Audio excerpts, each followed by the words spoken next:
My name is Elise Hart. I'm 29 years old, and tonight I was supposed to die. The Greystone estate hadn't changed.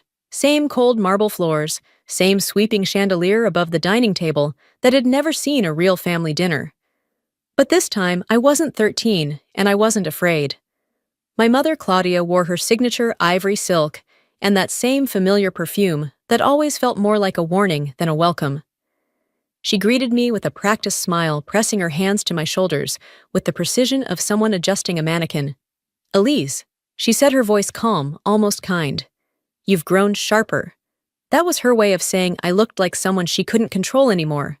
Dinner was a performance as always. My father, Charles Greystone, discussed defense contracts and acquisitions. My brother Callum, their golden son, wasn't there, but his presence filled the room anyway. They talked about him like he was a monument, not a man. Then came the wine. Claudia reached for the bottle with an elegance that made your skin crawl if you knew what she was capable of. "To your return," she said, pouring the dark red liquid into my glass. I lifted it, the stem steady between my fingers. The scent hit first. Then, the metallic tinge on my tongue, faint but unmistakable. Slow acting, clean, undetectable without training. My pulse didn't change. I let it coat my mouth, then set it down gently. And that's when I saw it. The flicker in her eyes, the readiness in her posture. My mother hadn't welcomed me home. She was waiting for me to collapse. What she didn't know, what none of them knew, was that I hadn't come back as their daughter. They tried to erase me, but all they did was wake me up. The first thing I noticed when I woke was the smell-damp earth and something metallic, like rust, clinging to concrete. The cold bit through my clothes. Stone walls surrounded me. A single light bulb buzzed weakly above. I wasn't in my bedroom. I wasn't even in the main house. I was in the wine cellar. Someone had dragged my unconscious body down here. They thought I wouldn't wake up. They thought the poison would finish the job. But they underestimated the one thing they'd never bothered to ask about who I'd become when they abandoned me. My fingers twitched, sluggish but alive. No phone, no shoes, no jewelry. But they'd missed something. At my feet, lying forgotten on an overturned crate, was my butterfly hairpin steel core spring-loaded, a gift from someone who knew what it really was. I crouched in the dark, the cold seeping into my joints, and for a moment, just a moment, I let myself feel the weight of it. Not fear, not shock, memory. I was 14 again. Oil stains on my jeans, holding a trophy I had built with my own burned hands, a robotic arm that had taken me 3 months to design. I walked into the sitting room, hoping for a smile. Claudia looked at me like I was tracking mud across a white rug. "A Greystone girl doesn't tinker with machines," she said, her tone brittle. "You look like a mechanic's daughter." That night, they threw a celebration dinner for Callum. He had made the varsity tennis team. My trophy disappeared behind a row of encyclopedias, forgotten before the dessert plates were cleared. 2 years later, after another of his reckless escapades, they told me to lie to the police. "You're a minor," Charles whispered, gripping my wrist. "You'll get community service. Callum can't afford a blemish." I said no. That was when I became the problem child. That was when Claudia looked at me, not like a daughter, but like a variable gone wrong. I'd packed a single duffel that night, clothes and notebook, $42 in birthday money. No goodbye, no last word, just a slammed door and silence. And now here I was, full circle, back in the dark, back underground. But I wasn't the same girl they sent away. I wrapped my fingers around the hairpin, flipped it open, and went to work on the lock at the back of the cellar. My hands were slow, but they remembered. Each click was a heartbeat, each second a warning. This time, I wasn't leaving in tears. This time, I was walking out with my eyes open. The service door opened with a soft creak, letting in a sliver of pre-dawn air that stung my lungs like truth. I didn't look back at the estate on the cliff, didn't need to. I already knew what it was. A mausoleum. A museum of everything I was never allowed to be. I stole a car from the golf club down the road. A white sedan nondescript left unlocked by some executive too comfortable in his privilege. It got me as far as San Lucero, where I paid cash for a night at a roadside motel that smelled like mildew and disappointment. I locked the door twice, pushed a chair under the handle, and sat on the edge of the bed still in my clothes. That's when the shaking started, not from the cold, from everything I'd spent a decade suppressing. The cellar, the voice in the dark, the way my father didn't even flinch when Claudia sentenced me with a smile. I forced it down, focused my mind. Assess, orient, decide, act. I needed help. There was only one person on this planet I trusted enough to call: Luca. He wasn't family. He was something better. The man who found me during my second year in the army, when I'd stopped speaking unless directly addressed, when I still slept with a blade under my pillow, and woke gasping from dreams I didn't tell anyone about. He never asked about my past, just saw what I could be and sharpened it. He had recruited me into a program no one talks about: the Quarry, a place designed to strip you bare and rebuild you into a ghost. At the Quarry, no one asked who your parents were. Only if you could lie under pressure, break a man without leaving a mark, and survive 3 days in the desert with nothing but a compass and a paperclip. I did more than survive. I adapted. And when I graduated top of my class, Luca didn't say congratulations. He just handed me a black badge with no emblem and said, "This will get you into places that don't exist. Try not to need it too often." Now I needed it. I used an encrypted burner to send one word: compromised. 10 minutes later, the phone vibrated. Elise, Luca said, "Calm, no panic, no pity, report. Attempted termination. Perpetrators Charles and Claudia Greystone. Targeted poisoning. Detained, relocated to substructure. Escaped. Silence, then understood. Protocol sanctuary is active. Secure location. Minimal movement. You're not alone." 4 words. You're not alone. They cracked something in me I didn't realize was still holding on. For 12 years, I hadn't heard those words spoken like a promise. Now they were the difference between running and returning fire. I leaned back on the motel bed, the neon light blinking against the curtain, and stared at the ceiling. They thought they had erased me. They hadn't even scratched the surface. By the next evening, I was seated in the glass-walled office of Anna Devlin, former federal prosecutor turned litigation saboteur. The kind of woman who made oil executives sweat with just a raised eyebrow. She didn't offer me tea. She offered strategy. After I laid out the facts: poisoning, confinement escape, she leaned back, temple resting against her fingers. "They think you're dead," she said, not as a question but as confirmation. I nodded once. "Good. Then we have the one advantage: they never plan for time." I expected her to ask about damages, maybe wrongful death. She didn't. "We're not suing for sentiment," Anna said, flipping open a folder. "We're going after what they care about: money, power, and the image that makes both possible." In less than 48 hours, her team unearthed a legal landmine. 6 months ago, the Greystone Family Trust had been amended. My name, previously listed as 1/3 beneficiary, was erased. My share had been quietly transferred to Callum. Anna slid a copy of the clause across the table. I read the paragraph twice before the words settled. Like lead, all executive family members must be free of current or pending domestic disputes that may compromise defense-related security or public confidence in contracted leadership. Translation: I wasn't disinherited out of spite. I was liquidated for optics. "They sold your silence," Anna said coldly, "so their $5 billion deal wouldn't fall through." I couldn't speak, not because I didn't understand, but because for the first time in my life, I saw the math from their side. They didn't just want me gone. They calculated the price of my existence and decided a missile contract was worth more. While Anna attacked the legal front, I turned to the forensic trail. I drove 3 hours east to meet a name on Luca's list: Vincent Rourke, retired crash analyst. Still carried himself like he didn't trust chairs. We met near the wooded turn where my family had staged my accident. The rental car they'd stolen was still parked by the embankment, crime scene tape limp in the breeze. Vincent crouched by the front grille, his expression unreadable. "They smeared blood on the steering wheel," he muttered. "Not yours. Type AB negative. You're O positive." He pointed to a tablet displaying airbag deployment data. "Deployed before impact. That means remote trigger." He stood brushing dirt off his knees. Someone tried to frame you with tech they didn't fully understand. Then he showed me the footage, a grainy security video from a gas station a half-mile from the crash site. Time-stamped 7 minutes after the 911 call. A tall figure in a hoodie ran out of the woods and into a waiting SUV. For one brief second, the store's flickering light caught his face. Callum, my brother, the crown prince, the one they built empires around. He had planted the scene himself and vanished into the dark. I wasn't surprised. But I was no longer hurt. Because hurt was something they no longer had the power to give me. Back at the motel, I connected to a secure satellite node, using the last piece of tech I'd ever taken from Langley, a compact military-grade relay I wasn't supposed to keep. All I wanted was the mission logs from Panama. That was my alibi. I'd been in the jungle, tracking a trafficking cell, on the exact day the family claimed I crashed my car.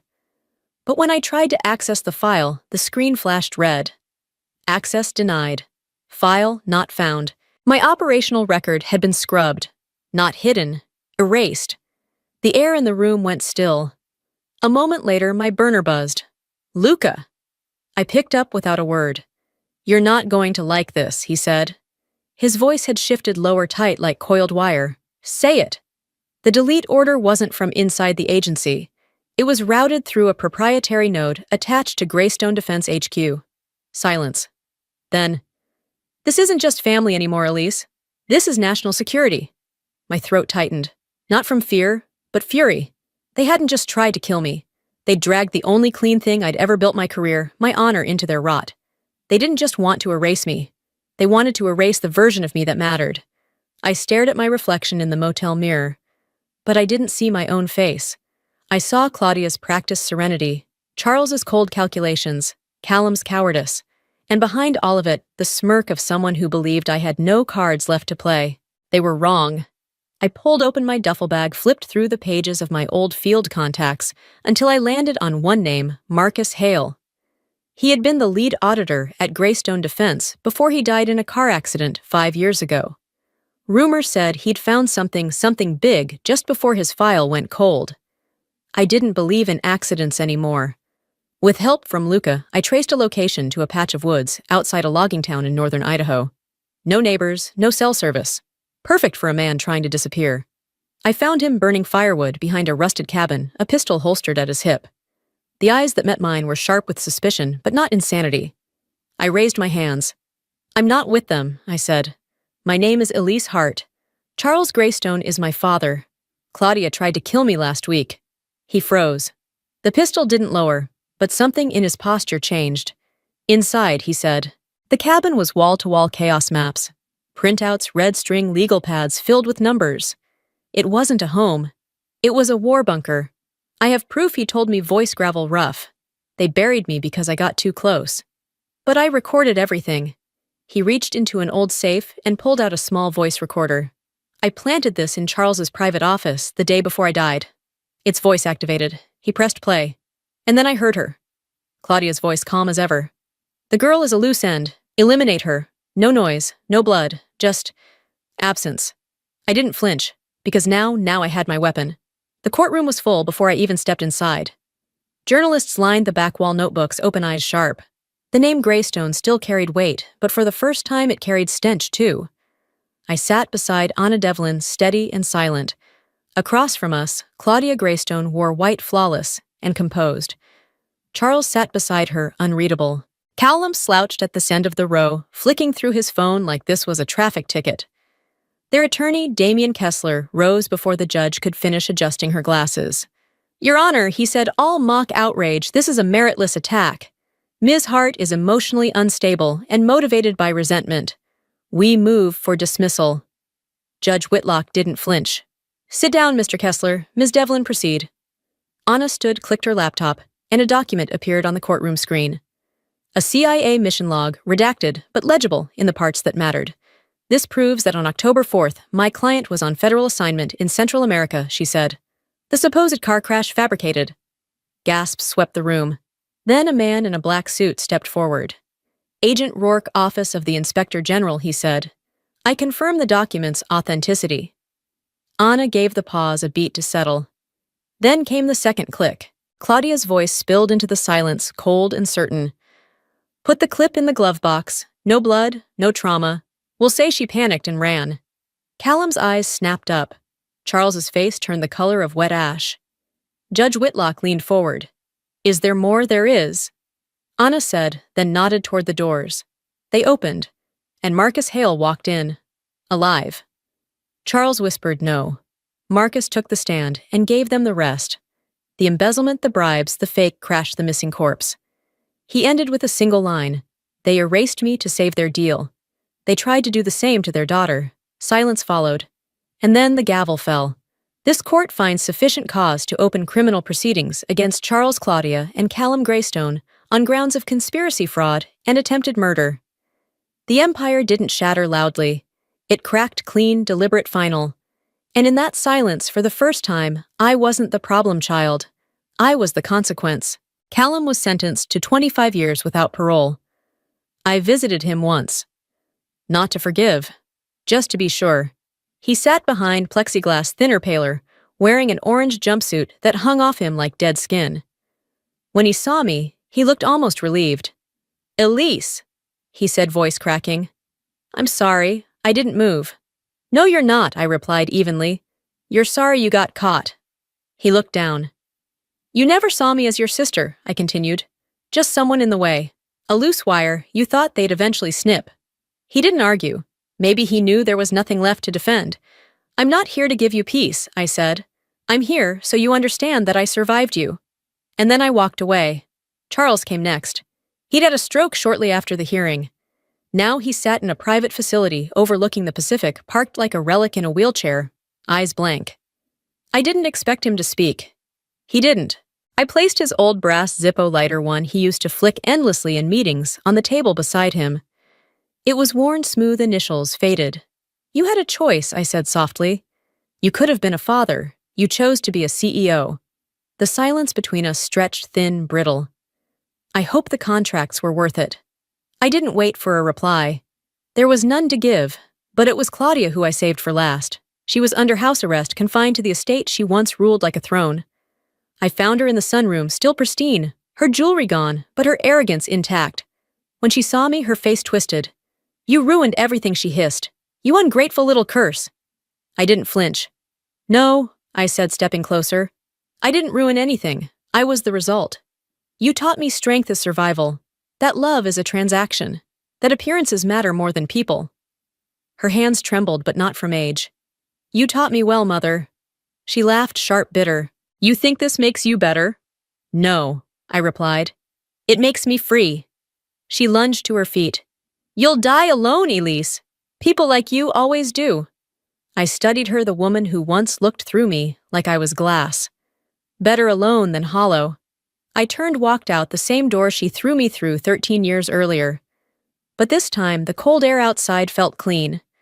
This time, the silence wasn't exile, it was peace. They had lost everything, their company, their power, their illusions. And me, I'd lost the need for them. Not out of hate, but because I finally understood that some debts you don't collect. You bury them, and you build something better over the grave. 2 weeks after the trial, I resigned from the agency. No ceremony, no farewells. Luca handled the paperwork off the grid as always. We met one last time in a quiet diner off Route 62.